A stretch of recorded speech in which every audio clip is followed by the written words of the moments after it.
Hello అందరికీ. This is Thiru. Welcome to lucky cooking and vlogs. ముందుగా అందరికీ కొత్త సంవత్సరం శుభాకాంక్షలు. పండుగ బాగా చేసుకున్నారా? మేమైతే చాలా బాగా చేసుకున్నాం. వీడియో అయితే ఉగాది రోజు చాలా రోజులైంది కదా, మధ్యలో ఊరికైతే వెళ్ళాం. ఉగాది వ్లాగ్ అయితే చూసేయండి. అరౌండ్ 6:30 అలా అవుతుంది. ఆ టైంలో అయితే నిద్ర లేవగానే ముందు బెడ్ అంతా సర్దేశాను. ముందు రోజునైతే కొన్ని గ్రోసరీస్ అయితే తెప్పించాను. యాలకులు, కోకోనట్ ఇలాంటివి అయితే సర్దలేదు, అక్కడే పెట్టేశాను. అవి కూడా సర్దేసుకుని ఇంకా బయట చిమ్మేసి మాప్ పెట్టేశాను. ఫెస్టివల్ అంటే గడపకి పసుపు, కుంకుమ ఇవన్నీ కన్ఫామ్ గా రాస్తాను. గడపని కూడా తడి క్లాత్ తో తుడిచేసుకుని ఇలా పసుపు అయితే రాస్తున్నాను. కుంకుమ బొట్టు కూడా పెట్టేసుకుని వైట్ చాక్ పీస్ తో ఇలా అయితే పెట్టుకుంటాను. నేను చాలా బాగుంటుంది చూడటానికి. ఈ గడపకి ఇలా చేయడం అయితే చిన్నప్పటి నుంచి మా అమ్మ దగ్గర చూసాను. నాకు అదే అలవాటు వచ్చేసింది. ఫ్రైడే అయినా సాటర్డే అయినా ఏదైనా ఫెస్టివల్ కైనా ఇలా రాసుకుంటాను. అమ్మ కూడా అలాగే చేసేది నా చిన్నతనంలో. చూడటానికి కూడా చాలా బాగుంటుంది ఇంటి ముందు. ఇంకా గడపకి ఇలా బొట్లు పెట్టేసుకున్న తర్వాత బయట కూడా ఇలా ముగ్గు పెట్టేశాను. నా దగ్గర ముగ్గు పిండి అయితే అయిపోయింది. మా ఓనర్కి అడిగి కొంచెం తీసుకున్నాను. ఎందుకో కలర్స్ వేయాలనిపించింది, నా దగ్గర ఉన్నాయి, అందుకే వేసాను. ఏదైనా ఫెస్టివల్ వస్తే మా అమ్మకి ఇలా ముగ్గులు వేస్తే చాలు, ఏ పని చేయక్కర్లేదు. నేను ముగ్గు అయితే పెట్టేసుకుని కిచెన్ అయితే ముందు రోజు నైటే క్లీన్ చేసేసుకుంటాను. గిన్నెలన్నీ సర్దేసుకున్నాను. దోశ పిండికి అయితే వేసాను. ఇంట్లో ఇడ్లీ పిండి ఉంది, పూర్ణాలు చేస్తాము ఉగాదంటే, అందుకే దోశ పిండి కొంచెం ఎక్కువగానే వేసుకున్నాను. ఈ దోశ పిండిని కూడా ఫ్రిడ్జ్ లో పెట్టేస్తాను. దోశ పిండి కొంచెం లూజ్ అయింది, అందుకే ఫ్రిడ్జ్ లో అయితే పెడుతున్నాను. కొంచెం గట్టిగా అవుతుంది. బయట పని అంతా అయిపోయిన తర్వాత ఇల్లు కూడా చిమ్మేసుకుని ఇలా మాప్ అయితే పెట్టేస్తున్నాను. తడంతా ఆరిపోయిన తర్వాత ఇలా డోర్ మ్యాట్స్ కూడా వేసేస్తాను. నేను మాప్ పెట్టిన ప్రతిసారి డోర్ మ్యాట్స్ కూడా చేంజ్ చేసేస్తాను. నేనైతే పూజ చేసే వరకు ఏం తినను. అలా అని మా వారిని కూడా తినొద్దు అని చెప్పను. మా వారి కోసం అయితే ఇక్కడ 2 ప్లేట్లు ఇడ్లీ అయితే వేస్తున్నాను.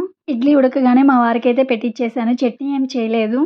కరివేపాకు పొడి ఉంది, టమోటా చట్నీ ఉంది, అది వేసి ఇచ్చేసాను. నేను కూడా ఫ్రెష్ అయిపోయి ఇక్కడ చెక్క బెల్లం అయితే చూపిస్తున్నా కదా, చాలా బాగుంటుంది. నాకు ఎందుకు ఇందులో షుగర్ కూడా యాడ్ చేస్తారనిపిస్తుంది, కానీ బాగుంటుంది చెక్క బెల్లం. మామిడికాయ అయితే 20 రూపీస్ అంట. ఉగాది పచ్చడి చేయాలి కదా, తప్పలేదు, తెప్పించాను. గ్యాస్ స్టవ్ అయితే ఇలా గంధము కుంకుమ బొట్టు పెట్టేసుకున్నాను. పొంగలు పూర్ణాలు ఇవి ప్రిపేర్ చేయాలి కదా. ముందైతే ఒక కప్పు పచ్చిశనగపప్పు తీసుకుని కుక్కర్లోకి యాడ్ చేసుకుని వాటర్తో అయితే క్లీన్ చేసుకున్నాను 2 టైమ్స్.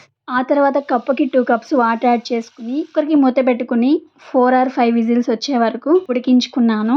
వేరొక స్టవ్ పై నైవేద్యం కోసం అయితే ఇలా రెడీ చేసుకుంటున్నాను. తక్కువ క్వాంటిటీ చేస్తున్నాను, అందుకే ఇత్తడి దాంట్లో చేయలేదు. గంధం కుంకుమ బొట్టు పెట్టేసుకుని యాడ్ చేసుకుని ఒకసారి పొంగొచ్చే వరకు కాచుకుంటాను. ఈలోపు ప్యారలల్ గా దీపారాధన కుందులు క్లీన్ చేయడానికి పీతాంబరం రెడీ చేసుకుంటున్నాను. వాళ్ళు ఒకసారి పొంగొచ్చినాక నానబెట్టుకున్న బియ్యం, కందిపప్పు. పప్పు చేస్తే ఓకే, పప్పు చేయకపోతే కందిపప్పు బియ్యంతో పాటు ఉడికించుకుంటాను. పాలల్లో యాడ్ చేసుకుని నైవేద్యం అయితే రెడీ చేసేసుకున్నాను.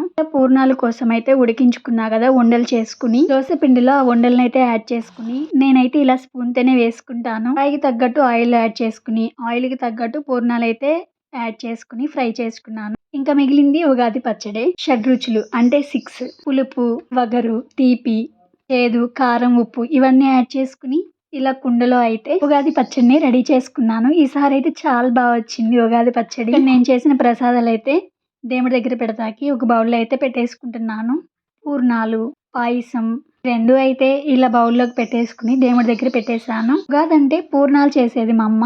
ఇంకా కర్రీలు చేసి చికెన్ కర్రీ లేదా మటన్ కర్రీ కూడా చేసేవాళ్ళు. నేనైతే పూజ చేస్తున్నా కదా, ఇంకా చికెన్ మటన్ ఎందుకులే అని మేము తెప్పించలేదు. ఇంకా నేను చేసిన నైవేద్యం పూర్ణాలు, ఉగాది పచ్చడి దేవుడి దగ్గర పెట్టేసి అయితే హారతి ఇచ్చేసేసాను. సింపుల్ గా మా పూజ అయితే ఉగాది రోజు ఇలా జరిగింది.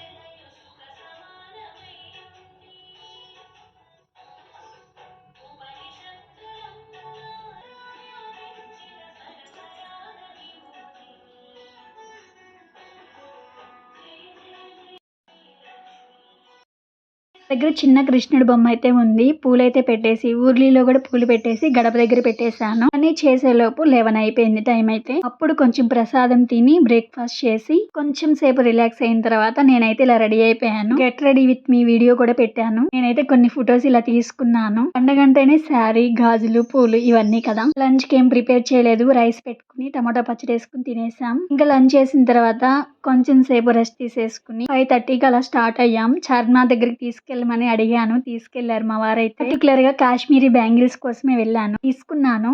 రంజాన్ టైంలో చార్మినార్ అయితే చాలా బాగుంది. రష్ కూడా ఎక్కువగానే ఉంది. ఏం తీసుకున్నానో ఆ వీడియో కూడా సెపరేట్ గా పెడతాను. మీరు ఉగాది రోజు ఏం చేసుకున్నారో కామెంట్ చేయండి. లైక్ చేయండి, సబ్స్క్రైబ్ చేయండి. Thank you.